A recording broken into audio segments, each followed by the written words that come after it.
Laurence est diététicienne. On applaudit Laurence, effectivement.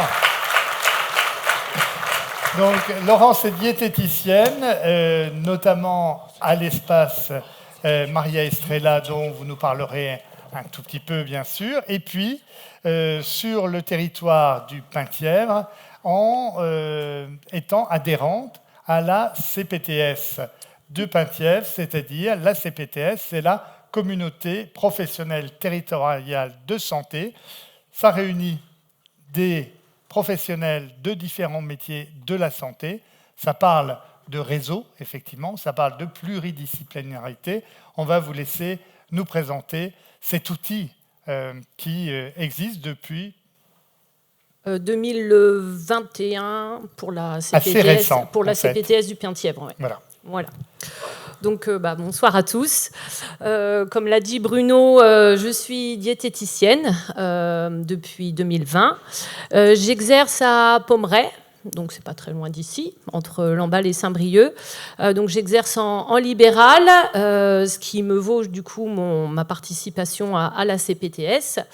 Et j'exerce aussi à l'espace Maria Estrella, donc de Saint-Brieuc, donc qui dépend du CMP de Saint-Brieuc, dans le cadre de la consultation dédiée au TCA. Donc consultation spécialisée au TCA pour les Côtes d'Armor. Voilà, je vais rebugger. Voilà. Voilà, donc comme on a évoqué un petit peu avec Camille et Nicolas, pour être efficace, le soin des TCA doit être le plus précoce possible et idéalement conduit par une équipe pluridisciplinaire, spécialisée et qui travaille de manière coordonnée. Donc ça, c'est l'idéal de la prise en charge des TCA. C'est ce qu'on cherche à faire le mieux possible. Je vous ai dit que je travaillais dans une structure spécialisée, donc à Maria Estrella, mais je vous ai dit aussi que j'exerçais en libéral. Le libéral, justement, très souvent, et surtout quand on démarre, on se sent tout seul. On est dans son cabinet. Il y a d'autres professionnels autour de nous, mais on est quand même relativement seul. Et puis, du coup, même si on est formé, ce qui est déjà une très bonne chose, et donc on est spécialisé, du coup, la pratique coordonnée, donc au sein d'une équipe pluridisciplinaire, ça se fait très rare, parce que c'est très difficile à mettre en place. À côté de ça, voilà, comme ça a déjà été beaucoup évoqué au niveau de la prise en charge des TCA, on a ce diagramme-là qui représente bien les choses et notamment toute la grande partie bleue, à savoir au niveau du territoire, mais de manière générale, tous ces TCA qui ne sont pas diagnostiqués. Donc là, on n'en parle même pas, ils ne sont pas pris en charge. Ensuite, on a la grosse partie orange, où là, ils sont diagnostiqués, ils sont pris en charge, mais les soins ne sont pas spécialisés. Et puis, il nous reste la toute petite partie. Et notamment, moi, je vais m'intéresser du coup à la petite partie violette que vous pouvez repérer maintenant avec la petite étoile, c'est-à-dire les soins spécialisés, donc efficaces pour les TCA. Voilà, donc c'est ma double casquette du coup de libéral et puis le fait de travailler en structure spécialisée qui m'a aidé à me poser les questions, de dire ouais, c'est vrai que quand je travaille au CMP à Maria Estrella, ça marche super bien, et quand je suis dans mon libéral, dans mon cabinet, c'est plus difficile. Je ne dis pas que ça ne marche pas, mais c'est plus difficile, c'est plus long. Voilà, on parlait de temps. Donc, d'où l'intérêt de la prise en charge spécialisée. Donc, maintenant, comment on fait ? Ah, voilà. Trop vite. Mais oui. Si, c'est bon. Là. C'est très sensible. Oui. Donc, je Voilà, je disais la CPTS comme réponse, puisque, comme on l'a présenté en tout début, la CPTS, c'est une communauté professionnelle territoriale de santé. Donc, en fait, c'est l'association de professionnels libéraux d'un même territoire. Donc, ici, en l'occurrence, le territoire du Penthièvre, autour de Lamballe. Donc ces professionnels de santé qui s'associent, qui forment une association pour travailler ensemble autour d'un projet de santé. Sachant que ce projet de santé va être adapté justement au diagnostic territorial. Donc ici, notre territoire du Penthièvre, donc autour de Lamballe. Donc ce projet de santé, c'est un petit peu, on va dire, la politique générale des projets de la CPTS. Donc là, pour la CPTS Penthièvre et concernant son projet de santé 2022-2027, il y avait 5 piliers, à savoir l'accès aux soins, la coordination, les personnes âgées, les troubles du neurodéveloppement et la santé au travail. Donc là, on arrive à 2026, on est sur la fin de ce projet de santé. On commence déjà à préparer le prochain projet de santé. Et puis, moi, le fait de faire partie de cette CPTS, du coup, de rencontrer des professionnels qui travaillent sur le même territoire que moi, et puis j'ai surtout retenu les deux premiers piliers, vous voyez, du projet de santé de CPTS, c'est-à-dire l'accès aux soins et la coordination, puisque l'accès aux soins, comme on l'a dit, au niveau des libéraux et puis du territoire en général, ça reste assez compliqué, et c'était justement important de permettre l'accès aux soins des TCA. Et puis la coordination qui permettait de trouver au niveau du libéral ce que j'ai trouvé au niveau de la structure spécialisée Maria Estrella. Donc, c'est-à-dire le fait de travailler en équipe, de travailler ensemble dans le même sens, tout ça évidemment dans le même objectif de soins du patient. Donc cette CPTS comprend 43 communes autour de Lamballe, donc Pommerais en fait partie. Alors je suis juste voisine avec la CPTS d'à côté, qui est celle de Saint-Brieuc. Et donc 43 communes, 200 adhérents au niveau des professionnels de santé, et puis des partenaires évidemment qui permettent aussi de coordonner tout ça et d'aider ce projet de santé au niveau du territoire.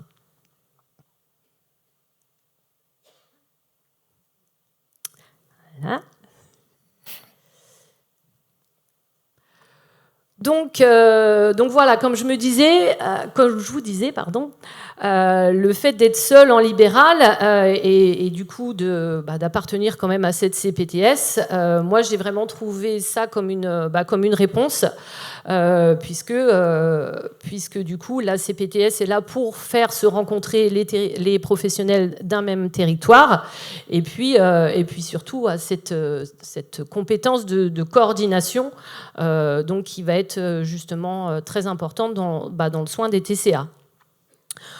Donc, avec la CPTS Penthièvre, on a créé un groupe de projet TCA, et donc qui a pour ambition à la fois de répertorier les ressources du territoire, donc qu'il s'agisse des professionnels de santé, mais aussi des structures qui sont spécialisées dans le soin des TCA, donc que ce soit pour les malades, mais aussi du coup les structures associatives, et donc pour les malades et pour leur entourage, donc avec la SAP 22 par exemple, et les groupes de parole. Dans les objectifs, dans les ambitions, on a aussi envie de rendre ces informations accessibles au grand public, justement dans l'objectif que l'orientation soit la plus adaptée possible au territoire local et aux recherches d'orientation des patients et de leurs familles. On a aussi pour ambition de former les professionnels, parce que c'est un constat qu'on a fait justement au niveau du territoire. c'est que déjà, il y a peu de professionnels qui sont sensibilisés au TCA. Il y en a encore moins qui sont formés vraiment de manière spécifique sur les TCA.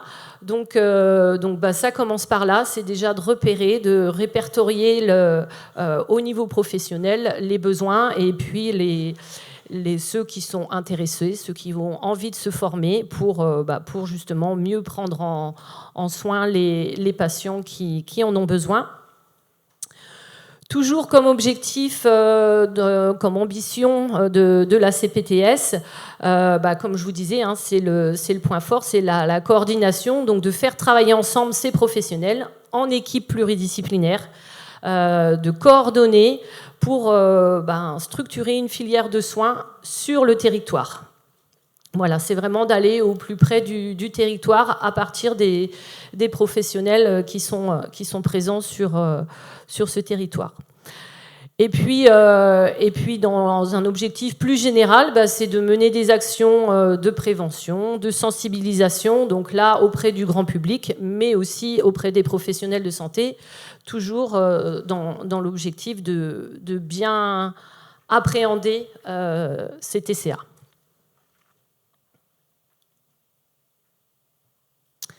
Voilà, donc je vous ai parlé de la... Oui. Je vous ai parlé de la pratique en libéral et puis donc de la CPTS et de ses actions. Maintenant, je vais vous parler plus précisément plutôt des soins spécialisés, TCA, dans les Côtes-d'Armor, avec le centre Maria Estrella, dans lequel je travaille aussi, donc à temps partiel. Sur Saint-Brieuc. Donc le centre Maria Estrella, il est quand même, on va dire, tout neuf, puisqu'il a été ouvert il y a 2 ans, la semaine dernière. Voilà, c'était début juin 2024, au sein du CMP de Saint-Brieuc, donc avec la Fondation Saint-Jean-de-Dieu. Donc là, on a ce qu'on doit avoir pour la prise en charge des TCA, c'est-à-dire une équipe pluridisciplinaire qui est formée au TCA.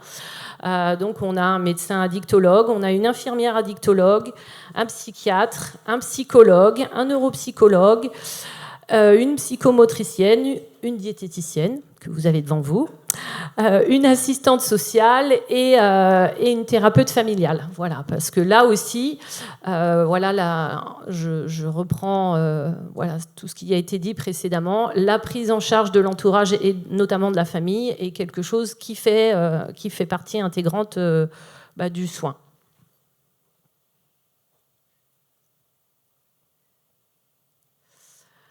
Alors, pour rentrer dans ce parcours de soins spécialisés du centre Maria Estrella, il y a des critères d'admission. Alors, parce qu'évidemment, j'ai envie de dire évidemment, mais surtout malheureusement, il faut cadrer les choses. Donc le premier critère, c'est le TCA, donc un TCA typique. Donc on a parlé des trois principales pathologies, à savoir l'anorexie, la boulimie et l'hyperphagie. Et dans le cadre d'une comorbidité psychiatrique, il faut qu'elle soit stabilisée. Ça, c'était le premier critère. On a un deuxième critère qui est l'IMC, avec là aussi un critère qui peut... on a déjà évoqué tout à l'heure les choses. Un coup, l'IMC est trop haut, un coup est trop bas en fonction des structures. Mais en même temps, dans le cadre d'une prise en charge psychiatrique, c'est important justement d'avoir une cognition, des états, un état, on va dire, de fonctionnement cérébral qui est suffisamment important pour pouvoir justement répondre à la psychothérapie. Donc pour que votre cerveau fonctionne bien, il faut qu'il soit un minimum alimenté, et c'est pour ça que cet IMC de 15, il est là, parce qu'on estime qu'à partir d'un IMC de 15, déjà votre cerveau est plus en capacité de répondre favorablement à une psychothérapie. Ensuite, on a un critère d'âge, donc à savoir supérieur ou égal à 16 ans.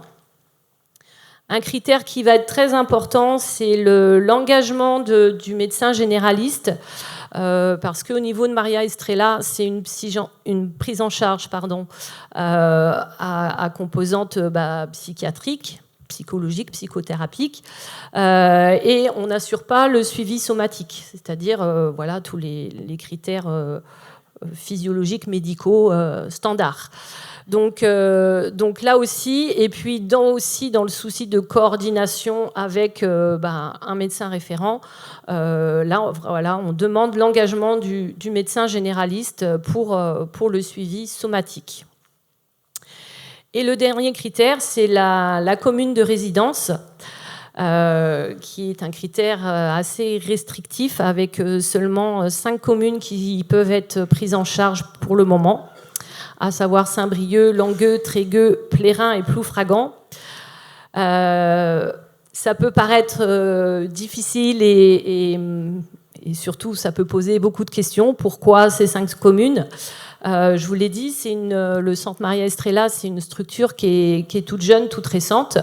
Alors certes, l'équipe est complète, on a vraiment une équipe entière, pluridisciplinaire, mais ce ne sont que des petits temps, on n'a que des temps partiels. Et donc par rapport à la charge de travail qu'on peut absorber à cause de ces petits temps, du coup on est obligé de restreindre la population correspondant, d'où la limitation en territoire. C'est quelque chose qui est amené à évoluer, et c'est évidemment les objectifs, puisque du coup l'ARS est derrière. Enfin voilà, c'est toute une histoire évidemment de financement, vous vous doutez bien. Donc l'objectif, c'est évidemment d'étendre ce territoire, de l'élargir au maximum, avec idéalement la prise en charge des Côtes d'Armor, mais ça c'est quelque chose qui va se faire progressivement. Voilà, je vous rappelle qu'on est encore tout neuf.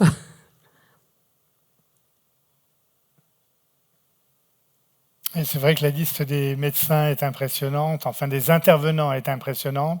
Pour autant de mémoire, ça équivaut à un équivalent temps plein de 2,73. Oui, voilà. Donc par exemple, moi je suis présente une journée par semaine. Voilà.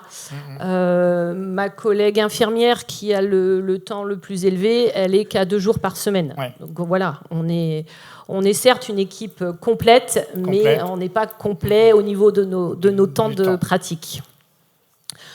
Donc si vous répondez à ces critères d'admission, ensuite au niveau du parcours, comment ça va se passer ? On va évidemment on va évaluer, et on va évaluer surtout les professionnels dont vous avez besoin.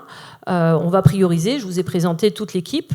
Peut-être que un patient ne va pas avoir besoin de tous les professionnels de toute cette équipe, ou pas tout de suite. Voilà, on peut commencer à 2, à 3.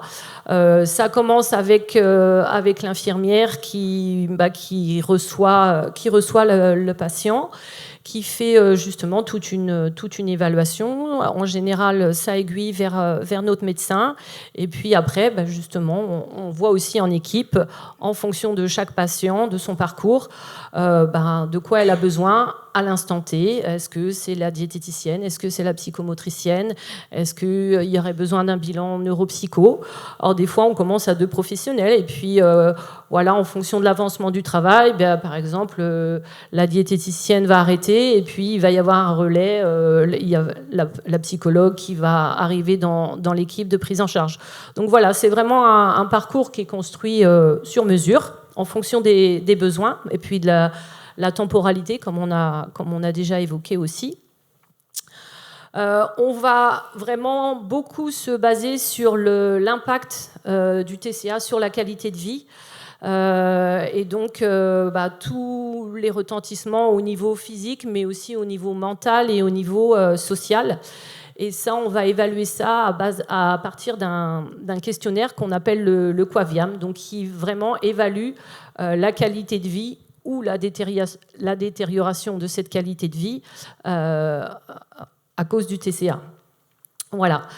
Donc, même si ça fait que 2 ans, on a déjà quelques résultats. Donc, Nos Quaviam, voilà, en moyenne, ils étaient à 322, un score de 322 à l'arrivée. Et puis quand on refait ce questionnaire après 6 mois, le score est descendu à 230. Sachant que ce score est maximum à 610, donc là, c'est si vraiment votre qualité de vie elle est ultra détériorée. Voilà. Et que si on passait ce questionnaire sur la population générale, qui n'est pas atteinte de TCA, on aurait des scores inférieurs à 200. Donc vous voyez que déjà dans les résultats qu'on a, au niveau en 6 mois, on arrive à faire baisser d'une centaine de points justement l'impact du TCA sur la qualité de vie de nos patients. Donc, nous, on trouve que c'est des très bons résultats. Voilà.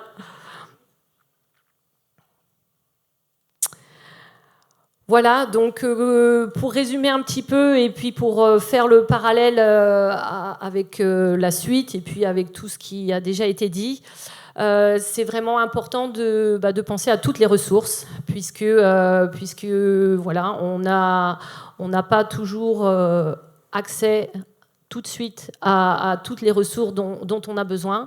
Donc qu'il s'agisse de structures hospitalières d'urgence, de structures spécialisées en soins de TCA, que ce soit pour les malades, que ce soit pour leur entourage. Il faut penser aux professionnels libéraux, aux associations, aux groupes de parole. Il faut aussi penser à toutes les ressources qu'on vous a communiquées. Camille a plusieurs fois évoqué le téléphone, mais il y a des livres aussi, dont ceux de Camille. Il y a des vidéos, il y a des podcasts. Il y a des fiches aussi qu'on peut retrouver sur Internet. Notamment, je vous parlerai juste des fiches de Eva Muxby, par exemple, qui va aider à aider l'entourage pour le soutien justement au moment des repas. Voilà. D'ailleurs, ce qui me fait penser que dans les ressources, je vais revenir un petit peu en arrière, de Maria Estrella, très prochainement, en plus des consultations, il y aura un ETP, voilà, donc un programme d'éducation thérapeutique du patient qui devrait débuter sur le dernier trimestre 2026. Donc un ETP, un programme ETP pour l'entourage dans l'objectif d'aider au repas. Voilà. Super. Donc je reviens sur ma dernière petite page. Mais voilà, la conclusion, comme c'est écrit, et comme on l'a déjà dit plusieurs fois, parlez-en à des proches et puis surtout, sachez que vous n'êtes pas seul. Super, merci pour cette information locale.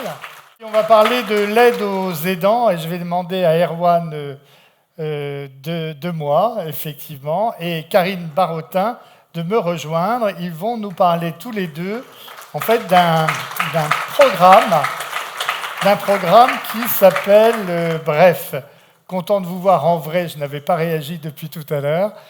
Donc Erwan, en fait, est cadre de santé au centre médico-psychologique et formé au TCA. C'est pas ça? Non, pas formé au TCA. Pas formé mais au TCA. Mais bien cadre au CMP de Maria Estrella, oui. Ah, je ne me suis pas trompé. Pas formé au TCA. Bon, on ne vous en voudra pas. Et Karine Barotin, vous êtes infirmière à l'unité Maria Estrella. Je ne me trompe pas ou je me trompe? Bon, c'est parfait. Parfait. Donc, Bref, vous voulez nous parler de Bref, qui est un programme de psychoéducation et qui va bien avec le témoignage un peu qu'on a eu, parce que c'est un programme qui s'adresse aux aidants plus particulièrement. Alors oui, plus particulièrement aux aidants, oui. Alors, pour commencer, c'est vrai, quand on s'est rencontrés en visio il y a une quinzaine de jours, notre première remarque à Karine et moi, c'était que sur notre intervention, finalement, on allait se détacher un peu de la thématique du jour sur la TCA. On a eu l'après-midi avec les professionnels. Je pense que sur la maladie, Camille et Nicolas ici présents l'ont bien évoqué tout à l'heure. Et nous, on s'est dit on va se détacher un petit peu parce qu'il y a l'autre versant justement de cette maladie, c'est les dents.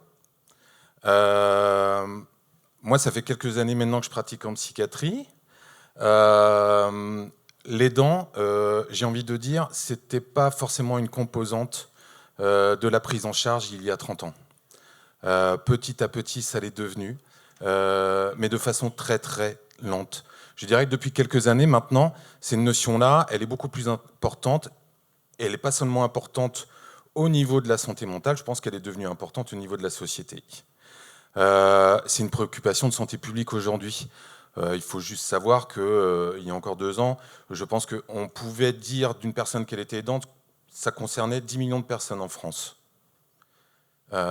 C'est quand même énorme. Et il faut à un moment donné se dire, qu'est-ce qu'on va faire pour accompagner ces aidants-là. Moi, je retiens, alors j'étais là, on était présents cet après-midi, je retiens des petites choses de cet après-midi, quand Sylvie a introduit la journée. Donc, elle a parlé de son parcours, de Sylvie et Michel et de leurs enfants. Elle a dit ces mots-là, c'est-à-dire les obstacles, les douleurs, les difficultés.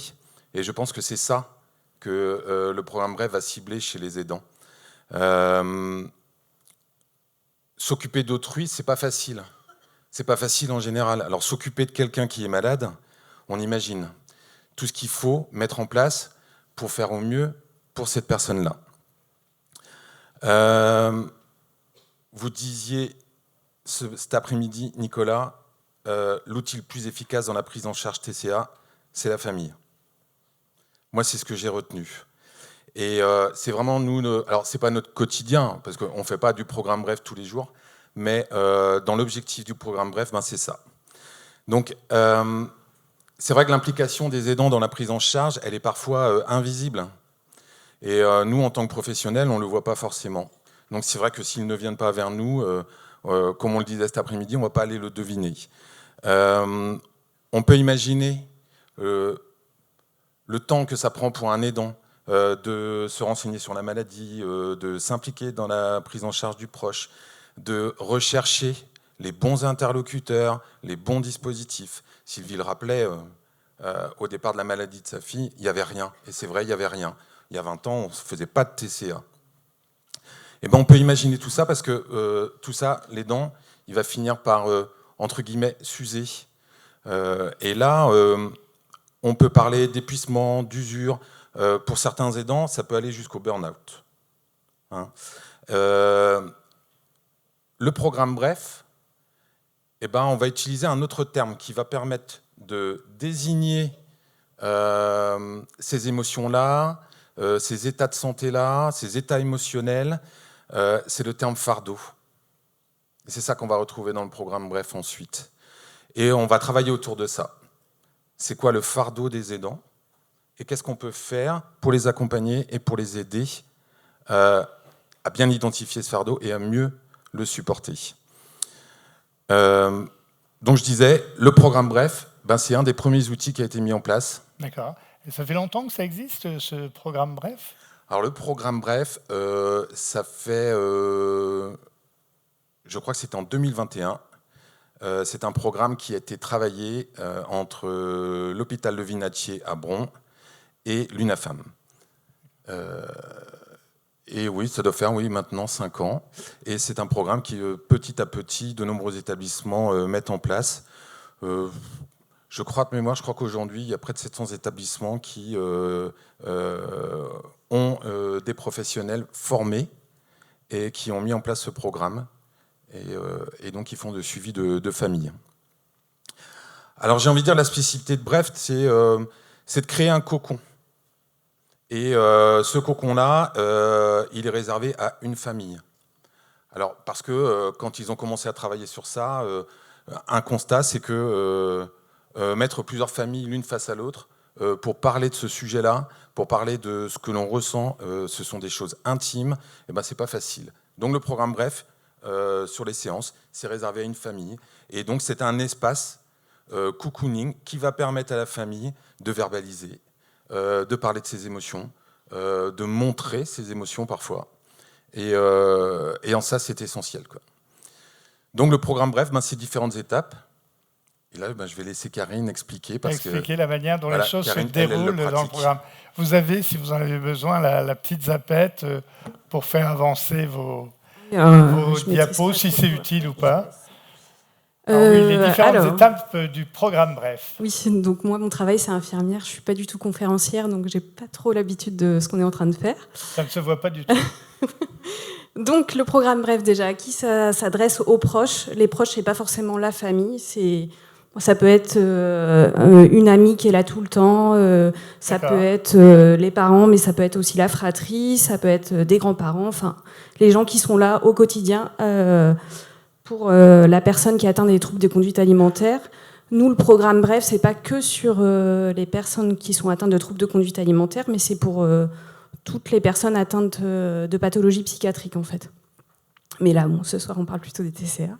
Mais ça se déroule pareil pour tout le monde. Donc, on accueille les proches, il n'y a pas de secteur géographique.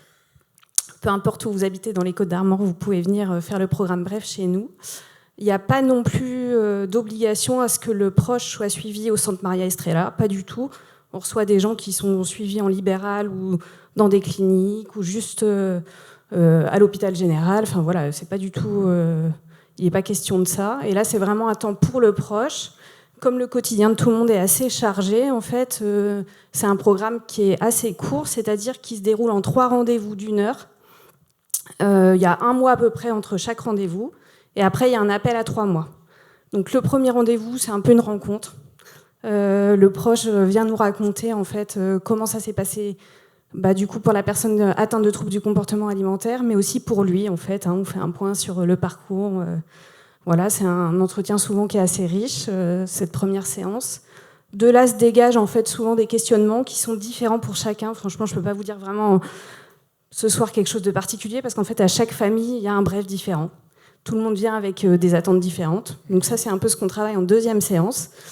Et la 3e séance, on fait venir une association formée avec nous au programme Bref. Donc ça peut être SAP 22 où il y a des bénévoles de formés avec nous. Ça peut aussi être l'UNAFAM. Voilà. Et du coup, c'est un premier pas pour avoir en fait par la suite un accès à des associations qu'on ne connaît pas toujours pour ne pas rester seul en tant que proche. Et voilà, et après on refait un appel à 3 mois pour voir où en sont les gens. Et alors comment les familles intègrent? Elles sont demandeuses, on leur conseille? Comment on débarque dans Bref? On débarque dans Bref un peu par chacun son parcours aussi.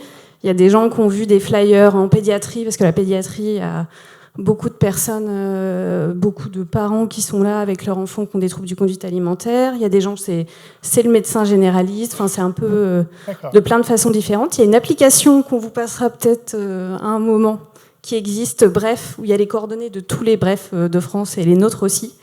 Donc on peut nous contacter soit par téléphone, soit par mail. Et puis après, il y a quelqu'un qui vous recontacte pour fixer des dates.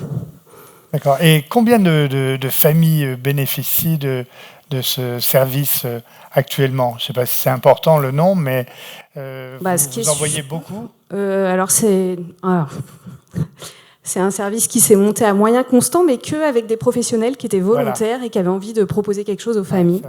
Ça fait pas longtemps nous qu'on met ça en place, ça doit faire 2 ans. Et plus ça va, plus en fait il y a des professionnels formés, et puis il y a des familles qui demandent, parce qu'avec le bouche à oreille, plus ils savent que c'est quelque chose qui existe. Voilà, donc s'il y avait un message pour les proches, ce serait comme pour les personnes qui souffrent des troubles des conduites alimentaires, c'est de ne pas rester seul.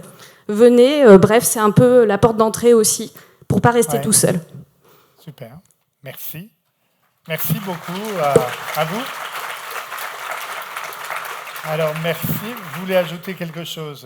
Je voulais juste rajouter aussi, c'est une autre offre qui existe sur le centre Maria Estrella, c'est la thérapie familiale. Ah oui, c'est vrai. On en a parlé un peu. On l'avait évoqué de loin. Voilà, c'est une unité qui existe depuis de nombreuses années sur le CMP de Saint-Brieuc. La thérapie familiale aussi, comme le dispositif Bref, est vraiment ouverte à tout public. Il n'y a pas de sectorisation concernant cette unité. Alors bien sûr, c'est une unité sur laquelle on peut orienter pour différentes pathologies, mais si on revient sur la TCA, sur les prises en charge TCA, c'est une offre qui est proposée aussi. Les familles s'en saisissent ou non, mais c'est vrai que c'est un outil supplémentaire dans cette prise en charge. Merci à tous les deux d'être venus ici ce soir.